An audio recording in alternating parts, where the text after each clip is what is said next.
13 anos, entre o 91 e o 2004, alguén que o acompañou na súa andaina política e que esos alumnos malísimos que está por aí por trás.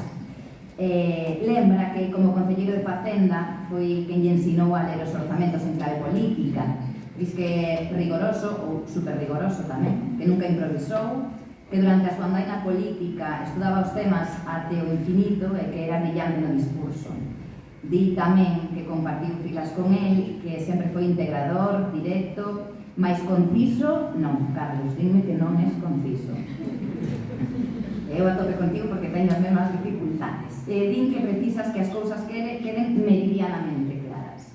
Así que Carlos, Carlos foi tamén, secretario da Asociación Cultural Luñeira, que lo chivaron moi pouco e xa no franquismo andaba organizado políticamente, así que grazas polo que levas andado en beneficio de todas, por preocuparte pola memoria da nosa vila e por acompañarnos hoxe. Carlos ven a falarnos de Chantada durante a Segunda República. Escoitamos.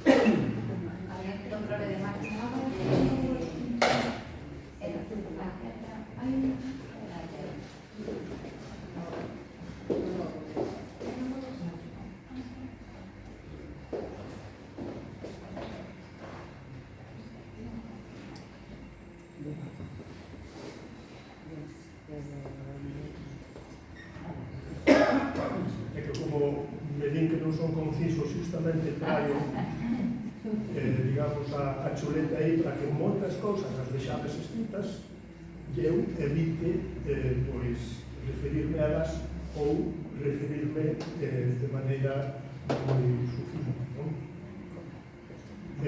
Mentres está aquí Elena, aproveitando unha das súas alusións a miña persoa, direi que hai neste momento, nestas datas, estáse facendo 50 anos, comentado aí con os compañeros hai pouco, da miña primeira militancia política. 50 anos, quere dicir o 74. E unha das experiencias que un reflexiona a posteriori é que tiñamos o que hoxe tamén se ve noutras opcións políticas, un certo adanismo. Pensábamos que éramos os primeiros que comenzábamos a historia da emancipación, nun sentido moi amplo. Non éramos os primeiros. Eu digo que necesitábamos, de alguna maneira, tutelas, elos que nos conectasen co pasado. Cando fixéramos aquela lumieira, incluso empezáramos a funcionar con mostras do libro no ano 74 e 73, por primeira vez, non tiñamos axudas que nos dixasen de onde viñamos. Descubrir a Castelao era realmente unha descoberta que tiñamos que facer cos nosos medios ben rudimentarios. Efectivamente, fan falta elos que xunten, sorprendentemente, naqueles grupos que tiñamos alrededor da Asociación Cultural, apareceron xentes que para nós eran misteriosas. Un, por exemplo, era Leonardo Fernández Souto. Quen era aquel hombre que lle chamábamos o vello galeguista? O vello galeguista non era tanto unidade, se cada vez tiñamos 70 anos, para nós unha idade absolutamente idosa, era o secretario local do Partido Galeguista que o 31 de maio de 1936 falara a par de Castelao daquel mitin glorioso que comenzaba a campaña polo Estatuto do Conxunto de Galicia. Achegábasenos, por exemplo, Leopoldo Capón, político que moitos recordarán, funcionario do xulgado que naqueles momentos recuperaba o seu posto de traballo aquí na localidade e era membro igualmente do Partido Galeguista no 36, pero nós éramos ignorantes desa realidade. Ben, pasado o tempo, aludiches, por exemplo, ao meu paso prolongado de 14 anos polo Concello, e os que sodes máis veteranos, Chemari está aí oculto, Chemari, acordaste, pois estábamos facendo o goberno con Sergio Vázquez Llera. E unha vez, con moitísima inxenuidade, díxeno varias veces, que era aquelo non tinha éxito, é como iba a telo, dicía, había que cambiar o nome das rúas, negábase de maneira absoluta, e insinuaba que que era merecente de ter unha rúa era Daniel Vázquez Campo. Bueno, nomear a Daniel Vázquez Campo era recibir unha resposta evasiva e displicente, porque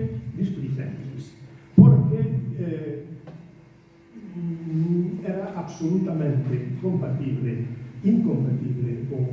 o que representaba Sergio Vázquez Llera e o clan que representaba con aquela figura. Ben, estas cousas ditas cando xa pasaron moitas décadas veñen moi a conto, porque a historia que vou contar é unha historia que permaneceu viva de alguna maneira ata aí. Chantada na Segunda República, non se lle dá para que estea inteiro.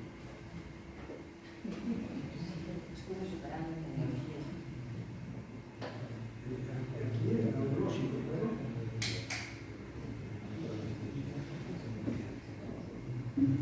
pero aparece esta parte que non sei por qué. Bueno, está ben, aí está. Perfecto. Ben. É porque me quita aí unhas letras que tiña. Chantada na Segunda República, eu poñía aquí un subtítulo que é unha paréntese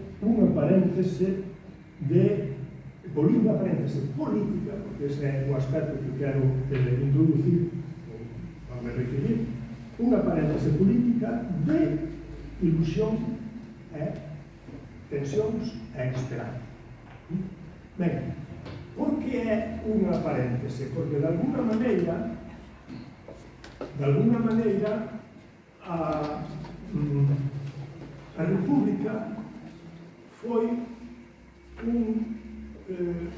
un período que supuxo a descontinuidade sobre os que viñan mandando desde o ano 14 ata o ano, poñamos, 65.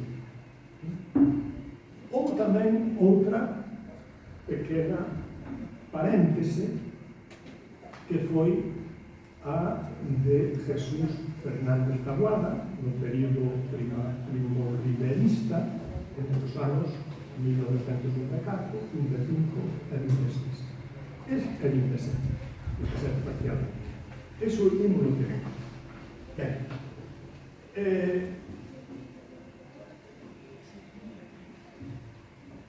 antes de chegar aí, poño aquí un pouquinho de contexto social en Chantada. Refírome, por exemplo, a demografía. Chantada estamos nos anos 30 con uns 15.000 habitantes, unha poboación estancada, xa tivo algo máis nos anos iniciais de século, e falo de que, como digo, refírome a que hai unha vila que ten aproximadamente 1.500 habitantes, polo tanto é apenas a 10ª parte do conxunto da poboación do concello, e podo falar da emigración como unha realidade que especialmente nesta comarca, outras de Galicia tamén similares como a Fonsagrada, pois foron especialmente unha sangre. Direi igualmente que tivo aspectos positivos, por canto, sobre todo a ligación a Cuba, significou o retorno de moitos personaxes que van ser moi protagonistas na nosa historia republicana. Refírome, por exemplo, aí tamén a economía e grupos sociais, os propietarios dos seus axentes, traballadores da terra, labregos, caseiros e xornaleiros. Hai unha idea falsa que pretende mostrar o mundo da terra como unha situación socialmente igualitaria. Non é así. É certo que neste momento o conxunto dos labregos, neste momento estou falando dos anos 30, o conxunto dos labregos con a maior parte accederon a propiedade da terra, pero hai unha colección importante de xornaleiros e caseiros, estes últimos que serven a certas familias importantes que, ademais de serem médicos, banqueiros, farmacéuticos, abogados, procuradores, pues tamén teñen importantes propiedades agrícolas. Hai a vila é un importante centro de economía alrededor do comercio, da banca, especialmente a chamada Banca de Soto, e outras actividades. Eu estou mal aquí, non, é que estou aquí nun que me é o inadecuado. Non só. É que este é o falso, este non é o que quería.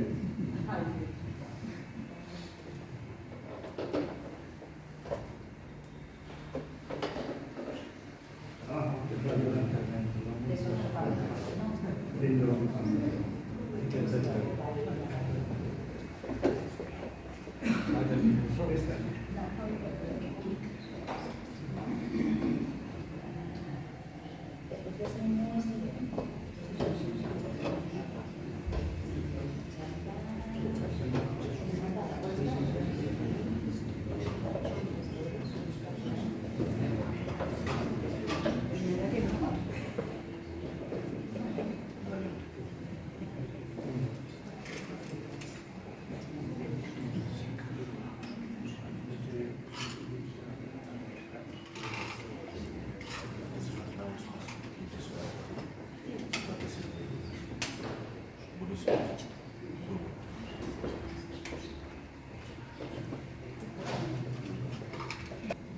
É moito máis bonito isto. Ben, se me estenderon máis nese contexto histórico, estaba falando de que había unha economía de comerciantes, etc. Podía falar do ocio, queríamos dicir en que medida é unha paréntese. Ben, pois para iso temos que meter na restauración.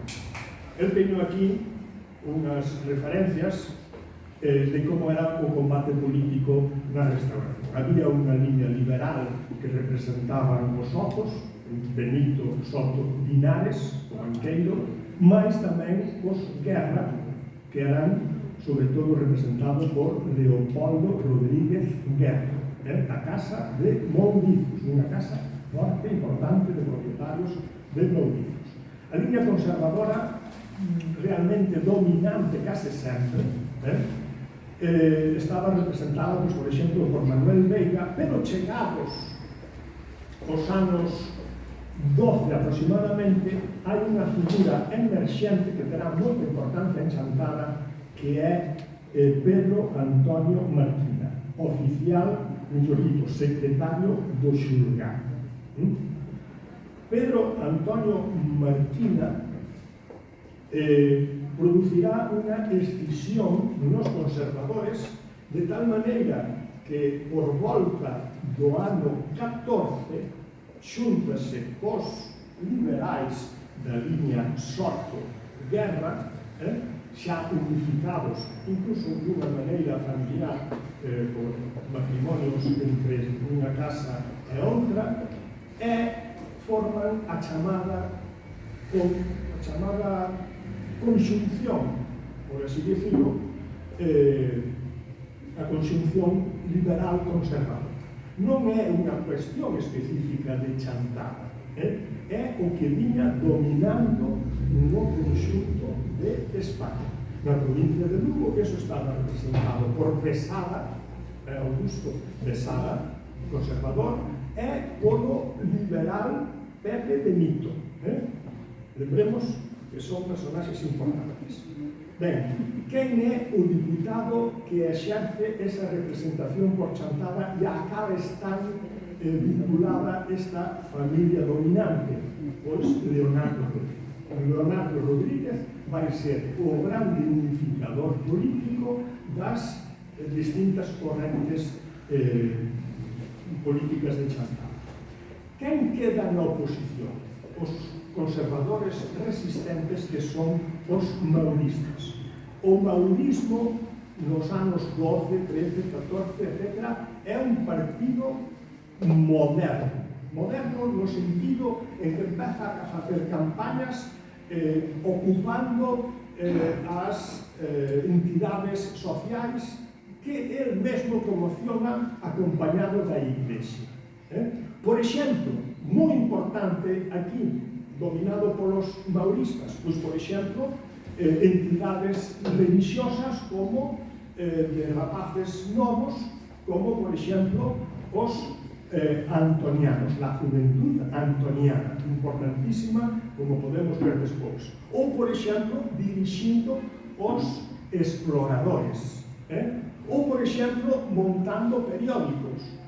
Inicialmente, no ano 12, 13, 14, el Centinela, e xa no ano 15 un que leva o título de como se chama? Hidalguía, que se presenta xa como el único semanario gallego maurista, que así lo era efectivamente. Ben, os mauristas terán personaxes de relevo que van ser tamén protagonistas da nosa historia, como, por exemplo, o propio Daniel Vázquez Campo, que procede disso. Os fillos notabilísimos, en tanto a súa dimensión intelectual, de Daniel Vázquez Campo, como, por exemplo, o seu irmão, o irmão de Daniel Vázquez Campo, Antonio Vázquez Campo, un Manuel Vázquez Campo que morrerá na Guerra de África, e de xente dos principais dos exploradores, etc.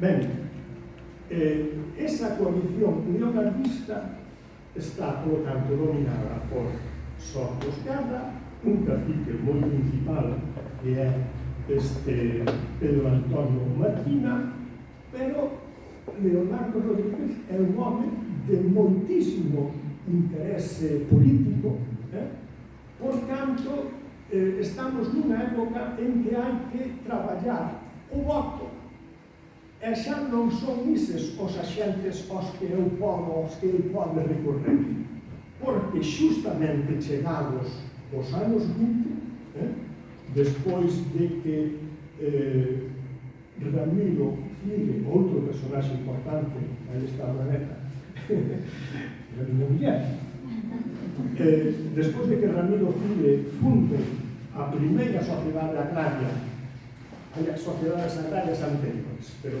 nesta etapa, ben de Cuba, funda a sociedade agraria de San Gil, e inmediatamente empezan no ano 20 e 21 a se crearen as outras sociedades agrarias e emprender o boicoteo ás rentas.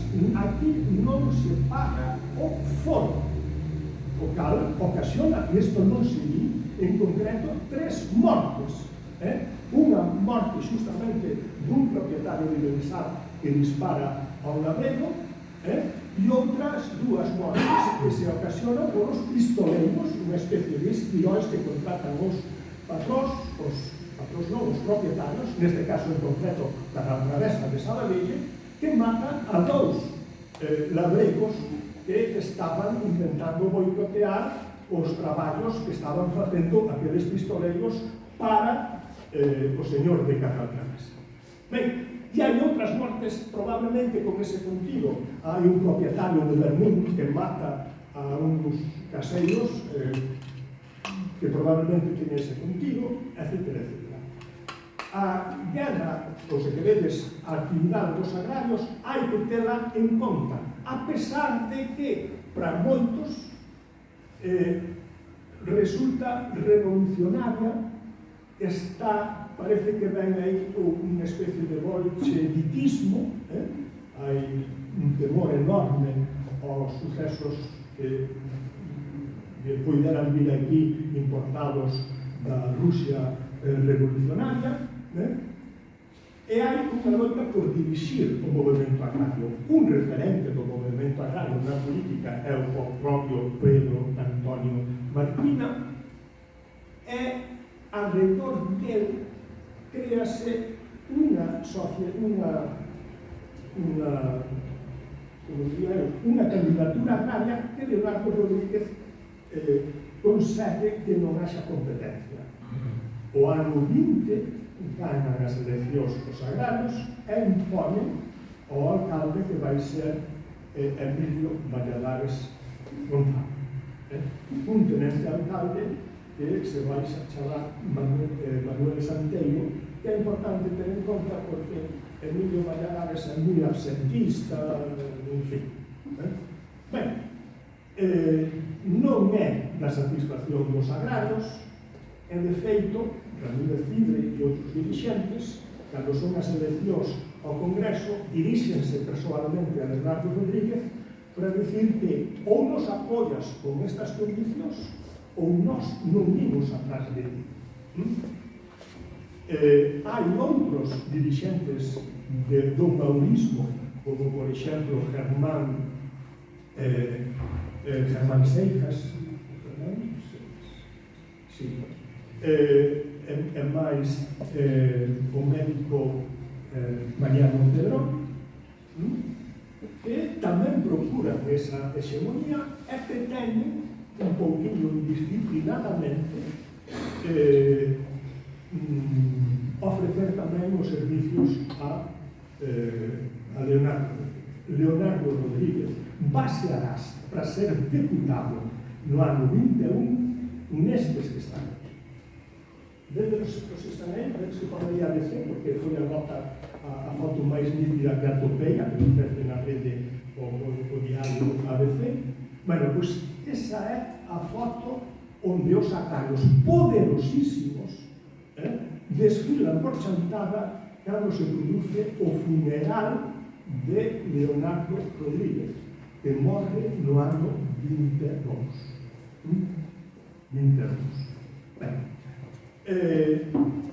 É inevitable falar da ilustración. A ilustración é a sociedade chamada de resistencia, chamadas así inicialmente, de traballadores que se funda dunha maneira absolutamente pioneira, é a segunda da provincia, en Chantada no ano 1900. Está animada polos canteiros da zona de Pontevedra, con xentes de aquí. É unha sociedade dunha actividade enorme. O ano seguinte, en 1901, están no Congreso Internacional Galego-Portugués en Tui, baixo o mando directo de Heraclio Botana, o grande líder do socialismo no primeiro tercio galego, no primeiro tercio do século XX. Hai unha colección de folgas e actividades reivindicativas, xa na construcción, xa na industria dos cortidollos, enorme, que algunhas veces ocasionan tiros, porque un dos problemas fundamentais, por iso foron tamén a Portugal, foron ese congreso, eran os esquiróns. Chegaron a facer caixas de resistencia enorme co fin de pagar os esquiróns e que deixasen de traballar. Pero houve tiros ao modo do pistolerismo catalán, deses anos finais dos anos 10, etc. O que deu despois, non me estendo. Moi importante. alianzas confusas desde a nosa perspectiva actual, encontraremos os socialistas, que están adheridos ao GT, en alianza, o xa digo, incomprensible, con mauristas para obter posto na corporación, consegueno en 1909, e o cal é tamén unha mostra pioneira porque é un dos primeiros concelleiros socialistas que hai en Galicia. Esas eleccións de 1909 repítense 3 veces, son anuladas, finalmente entran, díxense, os concelleiros cada 2 anos, vai por mitades, volve ser no ano 11, en fin, moita importancia. Outro dato significativo é que aquí, desde o ano 1, celebrase o 1 de maio como festa sen traballo. O 1 de maio vai ser por primeira vez día feriado no 31. Antes era un día laboral, en Chantada non. En Chantada empezou a ser laboral únicamente polas mañás, chegado un determinado momento, foi día completo. As crónicas falan de manifestacións, himnos, cantos da Internacional, mítins, jogas, festas, seica, de moito atractivo nun solto a pasar o Alto de Ribera. Pasado un tempo, quero recordar que foi no 17, é cando conseguen facer o centro obrero. Mais, na ditadura de Primo de Rivera ocorre algo interesantísimo. Sabedes que a ditadura, tal como estaba a decadencia da restauración, produce moitas expectativas positivas na xente. De feito, os apoios principais do réxime, tamén en Galicia, ou especificamente en Galicia, son os agrarios. Hai un pacto case explícito con Basilio Álvarez, porque este Primo de Rivera ven o encargo de dicir que vai facer a lei de redención dos foros, cousa que efectivamente fai no ano 26, e basearse naqueles que non estean contaminados no xogo político que tanto detestaban. Por lo tanto, vota mal os mauristas, xentes notables das localidades que estean afastadas da política e tamén dos agrarios. Dunha maneira transitoria, o primeiro alcalde que vai poñer o directorio vai ser Celestino Noguerón, pero xa nos inicios do ano 24, a quen vai nomear é a Jesús Fernández Tablada. Xa antes dixen que a República é unha paréntese, teño que dicir que tamén é unha pequena paréntese, no mando do plan Soto Guerra, a presenza na alcaldía de Jesús Fernández Tablada. Jesús Fernández Tablada e os agrarios desenvolven unha política, eu creo, que por primeira vez considera os intereses xerais da población. Por exemplo, en relación coas actividades das parroquias. Temos 16 sociedades agrarias actuantes no Concello, declaran, esta era unha fórmula que había naquele tempo, declaran as sociedades agrarias como chamaban entidade jurídica bastante. O objetivo bastante é moi interesante porque teñen entidade xurídica suficiente, bastante sería igual a suficiente, como para delegar nelas actividade propia da xestión municipal, arranxo de camiños, etc. E delegan. Dúas, o reparto de consumos ou de utilidades que se iba chamando despois, sabedes que foi un problema enorme porque a lei, tanto da restauración como no directorio, dicía que nas parroquias quen tiña que facer o reparto do consumo, é dicir o que cada veciño debía pagar ao fisco, era un imposto directo principal, que nutría non tanto a facenda do Concello, senón ao Estado, era o Concello que recadaba para o Estado. pois eran os encargados, a xunta pericial de cada parroquia era o cura e máis os principais contribuintes. Era como o raposo guardar as galiñas, porque facían o reparto para a súa conveniencia.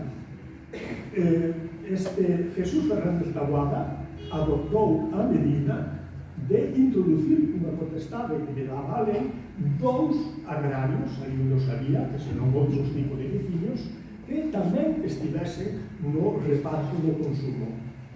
O poder referencial de Jesús Fernández Taboada foi enorme, de tal maneira que cando é sustituído por no ano 27, para finais de 1927, polo señor que estamos vendo na fotografía de arriba, que é Leopoldo Rodríguez Osorio, un fillo de Leopoldo Rodríguez Guerra, cuñado de Jesús Soto Lemos, etc., pois é un choque.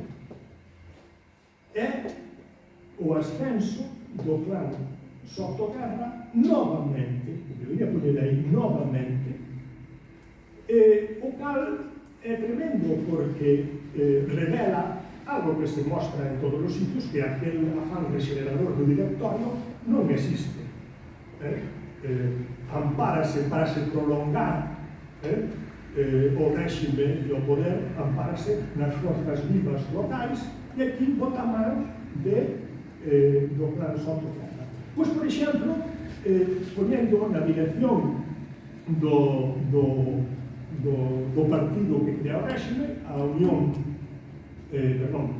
Patriótica, este señor que está debaixo, que é Manuel Otero Soto, o administrador, sobrinho do banqueiro, o administrador dos bens do clan, ou se queremos chamalo de unha maneira máis precisa, dos fillos de Amadora Lemos, que é a viúva de Benito de Soto.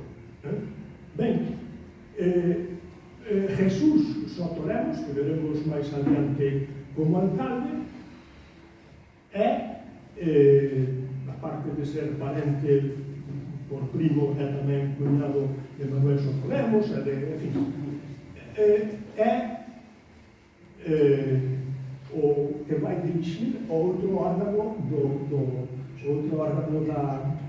do directorio importantísimo, é o Somaten, esa especie de milicia armada, etc. A saída de Jesús Fernández Taboada, daquela maneira tal vez inesperada, vai producir nel e noutros que estaban ao seu redor unha vontade de exercer oposición. Unha das iniciativas, xa que entendelo así, é a creación no ano 28 de La Voz del Agua, o periódico IS. Inicialmente é un periódico conservador, é un periódico local, pero si é un periódico que fustiga o labor dos En 1930, en puridade, non é ditadura, é o fin da ditadura. Xa dimitira o ditador, está o goberno de Berenguer, etc. Ben, o plan que ten a chamada dicta blanda por algúns historiadores é que volva a democracia. Hai moitas incógnitas sobre iso, pero de alguna maneira o que pretenden o réxime que provén da ditadura, os que vivimos na transición vemos como son esas operacións, é prolongarse a través da creación dun novo partido que vai ser a Unión Monárquica. Nomease a Jesús Soto Lemos, e cando se está preparando de alcalde, e cando se está preparando o que podería ser a democracia, pois estes apúntanse a chamada Unión Monárquica e pone aquí o novo bugallismo. Bugallal foi, en concreto Benigno Bugallal, foi diputado conservador a finais do século XIX en Chantal, irmão do célebre cacique galego de Pontareas, Galindo Bucallal, a quen estaban promocionando para ser o candidato de aquí era un novo Bucallal, que ahora non me acordo do nome. Por lo tanto, esa é a historia. Hai que dicir que a Unión Monárquica é o partido que, de alguma maneira, dirixe naqueles momentos o promove, entre outros, o Conde de Guadalhorce, que vai ser un referencial da Chantada, que fai un chamado na de Condalamela, e máis, sobre todo, Calvo Sotero. Ben, pero neste momento é cando aparece unha oposición a Jesús Fernández Taboada e aparece a alternativa que queda seguindo os procesos que se dan na Galicia inteira. En España ninguén cree que poida volver outra vez a monarquía e a saída democrática é a república. Aí está Daniel Vázquez Campo coa súa asociación republicana e máis os primeiros pasos para crear o que podemos chamar de momento a conxunción anticaciquil, que conta, cos agrarios, conta co centro obreiro e conta cos membros istes da Asociación Republicana que se crea en novembro do ano 30. Vale? Hai uns feitos aí que revelan esta unidade que non sinalarei de momento. É importante esta foto porque é unha foto que representa o regreso de Cuba, que fai dúas viaxes a Cuba, Jesús Fernández Taboada, e regresa en lor de multitudes, é recibido, ben con moitos cartos para a Escola de Berlán e outras, delegado polas asociacións de emigrantes, é dese como o amparo que ten. Nesa foto, vese, por exemplo, na segunda fila, parte esquerda da nosa, a Ramiro Cidre, etc. O ascendente que ten. Mais, Chantada nos décadas dos 30, era o que iba a empezar antes, non me vou estender por aí.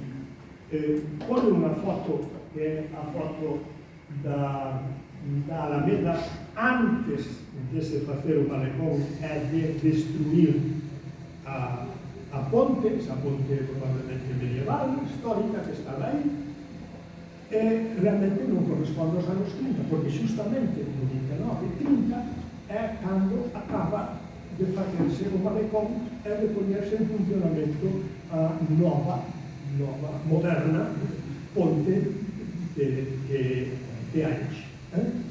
Vedes a roupa a clareo aí nas veias do asma, etc.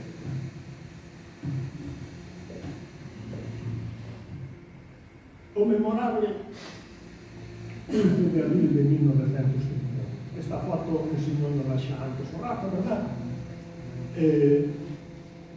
Quero que vos fixedes en certas figuras.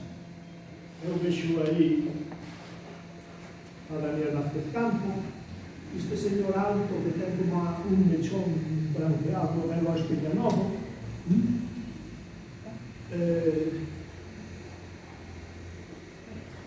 está por aquí tamén o Ramiro Cidre. Ben, gustaríame que houvese testemunhas que me puidasen dicir quen son eses outros personaxes. A foto non necesita comentarios, xa se fixo aquí, a bandeira galega, a bandeira republicana, e eso foi o 15 de abril. Non había redes sociais, non había whatsapps. O 14 de abril proclamárase en distintos puntos de España, singularmente en Madrid e en Cataluña, a República Catalana, dentro da Federación tal. E ao día seguinte, sen haber eses medios, xa estaban aquí todo cheo de agrarios, un estandarte de San Cid, un poquinho máis atrás está o estandarte, a bandeira da Ilustración, e está. A mí gustame dicir, para lle dar un pouco de emoción, como se relata eso na acta do Concello. eu creo que, sin dúbida, que no fai que no relata debe ser Daniel Vázquez Campo, escoita, e así non afordo de explicacións. En la villa de Chantada, 15 de abril de 1931, convocados previa citación del Comité Revolucionario de esta villa, los ciudadanos del término municipal, que se unieron unánimemente al clamor de toda España, exteriorizando de una manera patente y ostensible en las urnas al celebrar las últimas elecciones municipales, dando una lección de civismo jamás igualada por ninguna nación, se dirigieron en ordenada manifestación a la Casa Consistorial, al frente de la cual marchaba el citado Comité Revolucionario, portando la bandera nacional republicana, la bella señorita Sara Montes, y la regional, la no menos agraciada y simpática María Teresa Paz. Al llegar a las inmediaciones de la Consistorial, se destacó de la manifestación el mencionado Comité Republicano, y las señoritas portadoras de las banderas penetrando en la sala capitular y asomándose al balcón de la plaza en donde fueron izadas aquellas, entre el entusiasmo indescriptible de los manifestantes, que prorrumpieron en vítores y aplausos. Y después de conseguido el silencio, el presidente del Comité Revolucionario, señor Vázquez Campo, les dirigió la palabra explicándoles el significado de la institución republicana, siendo calurosamente aclamado por la muchedumbre, que dio vivas ensordecedoras a la España republicana y libre de la opresión y tiranías caciquiles. Con lo cual, queda proclamada la República Española, extendiéndose para constancia la presente acta que firman los señores que la intervienen, y yo, secretario del Ayuntamiento, certifico, que era, tenemos este nombre muy presente, José Fernández Otero. Seguen asignaturas do comité, que eran Daniel Vázquez Campo, Antonio Montes, da Asociación Republicana, Amador Rodríguez, da Asociación Republicana, Eladio Suárez Fernández, da Asociación Republicana, Modesto Álvarez Taboada, da Asociación Republicana, e Ramón Losada, da Asociación Republicana. Está tamén presente o xuíz de primeira instancia, Fernando Ferreiro, que temos que ter en conta despois, o notario, era republicano, José Montero Losada, o registrador Juan Calvo, o secretario do Concello. Non estivo presente Jesús Soto Lemos, estivo o alcalde en función Manuel Santeiro Lemos. Ben, a xornada pois produce eses efectos e a consecuencia dun vadeiro de poder que trouxo a República enseguida, digamos, ocupado pois polas determinacións que o goberno provisional vai abocar. Ben, unha das decisións é crear a xestora municipal. Durante aproximadamente 2 meses vai estar ao frente unha xestora municipal de Chantada. Está Daniel Vázquez, está Eladio Suárez, está Gumersindo López Figueroa, outra persoa que temos que ter en conta, e están o socialista Manuel Montes. Ben, toman as súas primeiras medidas, un manto de limpeza, moralidade, etc. Hai que dicir que o problema sanitario de limpeza de rúas, etc., era terrible. Cambianse os nomes das rúas, direi algunhas delas, a Plaza de Galán, a Plazuela, os heróis de Faca, Galán, Hernández, vai ser a rúa que chamamos de Ourense. Aparecen os nomes dos 4 presidentes da República da primeira, aparecen concesións, entre aspas, ao socialismo. A Rúa do Comercio chamarase de Pablo Iglesias, e outra, chamemos así, concesión de talle importantísimo, que a rúa principal, ao que hoxe leva un nome moi inadecuado, por certo, para meu entender, o nome de 2 de maio, chamabas antes a rúa principal, vai chamarse Mártires de Sobredo. Ben, e empezan a tomar medidas para revisar as actuacións dos gobernos anteriores, principalmente os da dictadura, pero tamén da monarquía. Vimos aí isto non me vou estender, hai moitas cousas aí que se poden dicir. Esta será a primeira corporación republicana, naturalmente era unha xestora provisional. Hai unhas eleccións, falaremos despois delas, e a primeira corporación electa, digamos, ímolo contar polos dedos, vai ser de Antonio, a que presida Antonio Noguerol Eire, republicano da Asociación Republicana. En setembro de 1931, como consecuencia da suspensión, falaremos deso, desa corporación electa, vai haber unha nova xestora, que vai ser a de Julio Amador, podemos chamar, do Toldao Rodríguez Fernández. Claro, disculpe, estamos xa fora de tempo, pero o permiso de Xollana, creo que 15, digo, para que vayas bien. Outra corporación, a de Antonio Noguerol Eire, novamente. Hai unha suspensión desa corporación no ano 34, vega de Celestino Noguerol.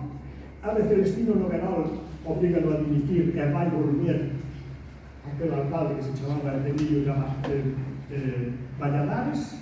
Cando se repón a corporación electa despois desa suspensión, xaneiro de 1935, vai aparecer temporalmente Darío, realmente só un día, Darío Rodríguez do Toldao, un día.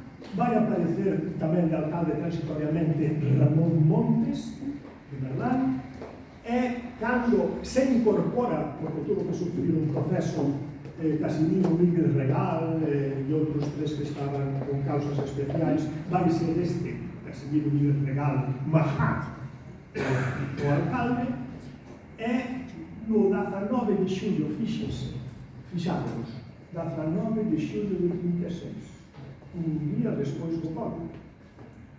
Parece que están ausentes da historia. O novo alcalde, vai haber un novo alcalde. Nesa sesión vai-se cumprir un mandato do goberno civil. Había 3 ausencias, 3 postos que ocuparon. Un deles era o de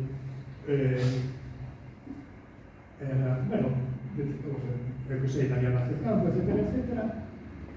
Un deles vai ser para Gumersindo López Figueroa, pero Gumersindo López Figueroa di que non. Isto xa o sabe o gobernador civil, e pon no seu canto a Jesús Fernández Taboada. Jesús Fernández Taboada, como dimite na mesma sesión Casimiro Míguez, que di que ten votos, que nos pode aprender, a alcaldía acompañar moito tempo, quen se nomea de maneira unánime é Jesús Fernández Taboada.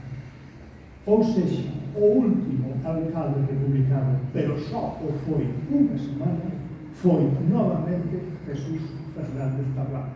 A historia deu unha volta, o 26, neste caso o 26, deu unha volta para volver ao primeiro. E o primeiro era que volvía a ser arrebatada a alcaldía de Jesús Fernández Taboada para, novamente, o clan Guerras Soto Guerra, que acaban de poñer que son Jesús Soto Lemos vai ser o xefe da falanxe, o goberno militar sublevado vai poñer a Luis Campo Fernández de alcalde temporalmente dunha xestora. Ben, teño moito tempo, moi pouco tempo. A loita electoral vai ser unha manifestación dos enfrontamentos. Hai unha falsificación histórica, entendo eu, na medida en que se presenta a República. Antes falamos do revisionismo que está habendo como un réxime de alguna maneira corrupta e falsificador. Hai que entender que efectivamente non houbo pureza nas eleccións en case ninguna situación, especificamente na provincia de Lugo, especificamente tamén en Chantada, vai aparecer como exemplo de prácticas que xa se viñan desenvolvendo na monarquía autarquía, nas municipais do 31 non encontro que se repiten as de a 12 de abril, repítense en 31 de maio a coalición anticaciquil, Conxunción Republicana Agraria Socialista, non vai encontrar oposición porque na práctica desiste. Os monárquicos que foran derrotados parecense aglutinar en formas republicanas do que fora dirixente dos paulistas Carlos González Paz, chamado pola Casa da Concejalía de Fornas o capellán de Fornas, que funda un partido local realmente que está aliado na chamada Alianza Republicana, que son a que forma sustancialmente o Partido Radical. González Paz e outros, ante o desamparo que ten, van buscando acomodo no partido que podería, no marco republicano, ser máis axeitado, que é o partido de Lerroux. Cando venen as eleccións de 1º xuño xerais, suspéndense en Lugo, pois polos manobras que houbo, e volve repetirse en agosto. A foto que teño aquí, que é a foto dunha foto, e ten aí un reflexo do espello no que estaba o sorrito do cristal, aparecen aquí, mirade, novamente, o señor do Mechón, Lois Peñalobo, aparece aquí Daniel Vázquez Campos, e este que está aquí é Valentín Paz Andrade. Foi nefasto absolutamente, eu creo que para a provincia de Lugo, e para Chantada tamén, as manobras de Casares Quiroga, o xefe da Orga, o referente político principal da Asociación Republicana de Chantada, os republicanos chantadinos. Este míting que a prensa, o pueblo gallego, recolle como gran míting galeguista, efectivamente, a pesar de ser un míting da Federación Republicana Galega, é un míting galeguista. As eleccións, cando se celebra, que creo que foi un 14 de agosto, non as eleccións, o míting, nese momento había candidatos galeguistas que buscaban acomodo, por exemplo, o propio Valentín Paz Andrade, que non saíra antes por Pontevedra, estaba tamén Ramón Martínez López, moi relacionado con Chantada, estaba Luis Peñalobo, estaba o noso Danielito. Ben, Casares Quiroga remexe e fai como fixo Cacharro hai aproximadamente 30 anos, algo escasos, que nas vésperas coloca os seus, e coloca sobre todo a Abad Conde, que é o líder do Partido Radical, que non saíra no seu día pola Coruña nas eleccións, e coloca, por exemplo, tamén ao seu lado outros do Partido Radical, como o que fora fiscal xeral da República, Francisco Javier Elola, que era de Monforte, e máis, por exemplo, o Vega Barrera de Lugo, xentes que estaban alrededor do Partido Radical. Isto é interesante dicilo porque saen diputados e case non sai o noso Daniel. O noso Daniel ten que sudar. Isto vai ser para despois. Ten que sudar. Cando hai a comprobación do escrutinio en Lugo, algúns periódicos din que van 800 chantavinos á audiencia provincial, sede de onde se fai o escrutinio, como digo, para forzar que saia Daniel Vázquez Campos. Os votos estaban raspados. Lois Peñalobo non sae, que saíra anteriormente. E esa presión, supostamente, fai que saia Daniel Vázquez Campos. Daniel Vázquez Campos e Lois Peñalobo, que estaban naquela sesión, saen e dan un míting alá en Campo Castelo, tremendo. Os berros, as aclamacións que recibe Daniel Vázquez Campos dos chantavinos, ti tes que ser diputado, ti és o noso Maciá, Francesc Maciá, o presidente da Generalitat, ti és o Maciá galego, unha cousa tremenda. Vai haber moito conto a través do Maciá galego, polo que vou dicir, como teño moito tempo, vou cortar, porque no diario Galicia, no Ourense, que é un diario calvo-sopelista, o correspondente do mesmo, con informacións moi periódicas, vai ser Pepe Soto, José de Soto. E fai chufa deste Maciá galego. Justamente ao lado, no Carmen de Núñez, estaba Manuel Otero Soto, estaba Pablo Noguerol, mozo da Juventud Republicana, na dereita, vinculado ao Partido Radical, e estaba o secretario do Concello dentro da operación, Jesús Fernández, José Fernández. Ben, ao ver que non ia sair Daniel Vázquez Campo, hai un dos episodios máis reveladores das tensións que había aquí como consecuencia do poder retirado ao clan. As xentes do clan, justamente atribúe o la voz de Lago a Pepe Soto, distribúe unha necrolóxica, unha esquela que difunde por toda a vila, convocando para un funeral, un enterro a Daniel Vázquez Campo, unha comedia. Unha das cousas que les din é que é bilingüe,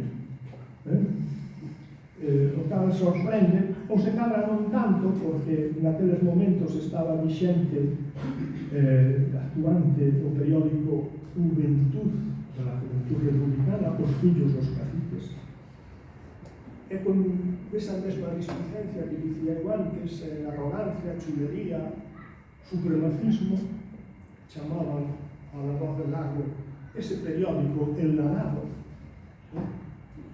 e fixeron circular un panfleto antiautonomista. En fin,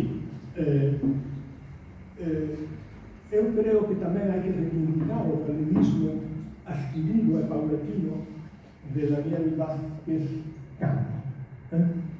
Ben, Daniel Vázquez Campo non vai ser diputado nos seguintes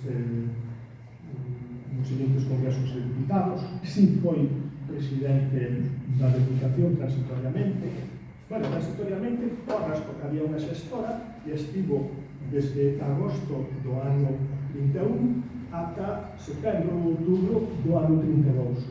Pero, outra mostra do galeguismo, hai dúas cousas que hai que lle agradecer. Foi o responsable de crear o edificio do Museo Provincial, encargado, por certo, o arquitecto galeguista, como se chama o arquitecto Sánchez Román? Non, como se chama o arquitecto? Ben, é igual. É responsable da tantísima homenaxe que en agosto do ano 32 lle fan a Castelao, onde ele intervén, hai unha grande festa galeguista, etc. Ben, teño aquí moitas outras presentacións, teño aquí mostro como é a evolución dos partidos da esquerda, como nace o Partido Galeguista, como a dereitas vaise colocando paulatinamente, primeiro na formulación do Partido Radical, tamén do Partido Radical Socialista, como paulatinamente algúns deles van sendo formar parte xa a finales do ano 35 do Bloque Nacional, que é o partido de Calvo Sotelo, e como as mocidades as mocidades, a mocidade da dereita se vai orientando a unha organización que tivo parafascista.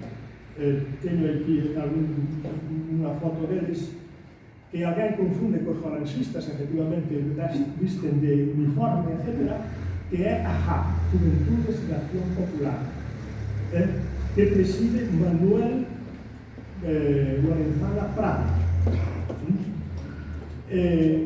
Tanto uns como outros, máis un conglomerado enorme de xente que forma parte da Juventud Católica, vanse arrimar ao falanxismo.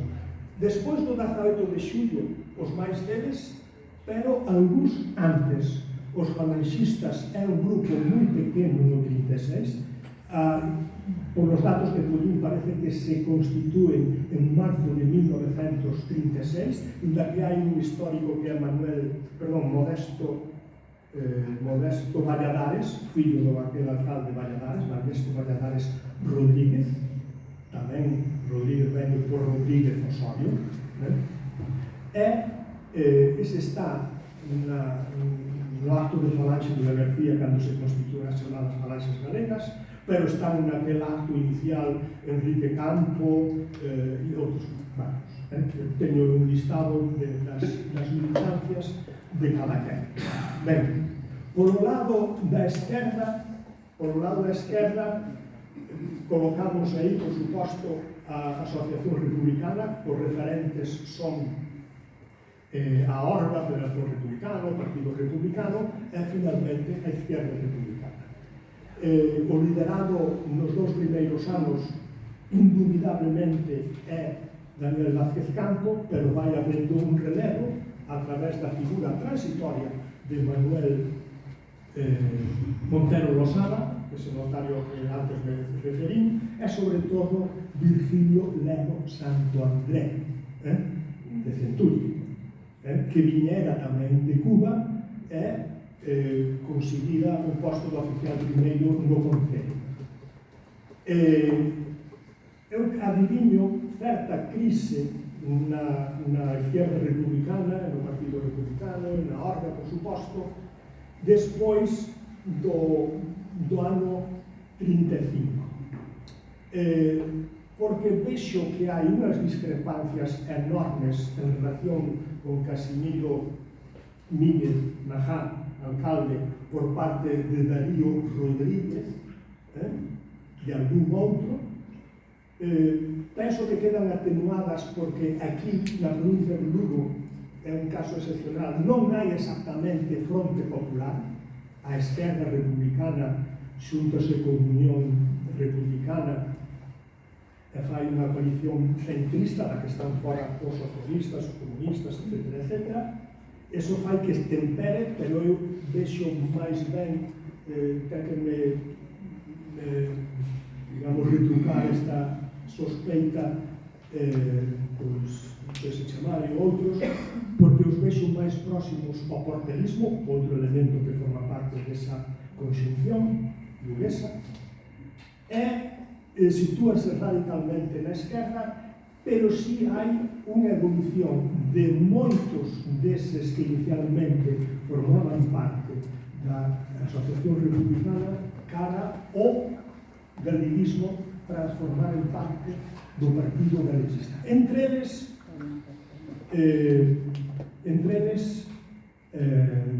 por suposto, Rivadulla, que é a presencia do galeguismo chantarino, pero, sobre todo, Gumersindo López Figueroa. Gumersindo López Figueroa, Carlos, secretario permanente da Federación de Sociedades Agrarias, dirixente a nivel galego ao lado de Basilio Álvarez da Confederación Agraria Regional Agraria Galega, era membro das Irmandades da Fala. Aquí non houve un grupo das Irmandades da Fala, eu sitúo vinculado a Vilar Ponte con ese percorrido político. Sabedes que Vilar Ponte opta por estar ao lado de Orga na Fundación e non formar parte do Partido Galeguista, Vilarponte está nos mítines con Basilio Álvarez en Merlán, está aquí tamén en mítines. Nese mítin tamén estaba Vilarponte, nese mítin que tuvimos o 14 de agosto, e finalmente incorpórase como propio Vilarponte nos inicios do ano 36 o Partido Galeguista. E aí está Rumersito López Figueroa. Están os fillos de Antonio Vázquez Cabezas, que formaban parte da Asociación Republicana, e están outros que podemos localizar. Temos 99 carnés que nos dan a afiliación de todos e podemos estar. Bueno, eu sei que me alarguei moitísimo, quixen ser e pensei que isto me iba a axudar, pero realmente estendo de máis. Pero eu creo que foi, a pesar de todo interesante, e se hai lugar a clarealo xa en público ou xa particularmente, pois yo, e que me esa claro, pois igualmente.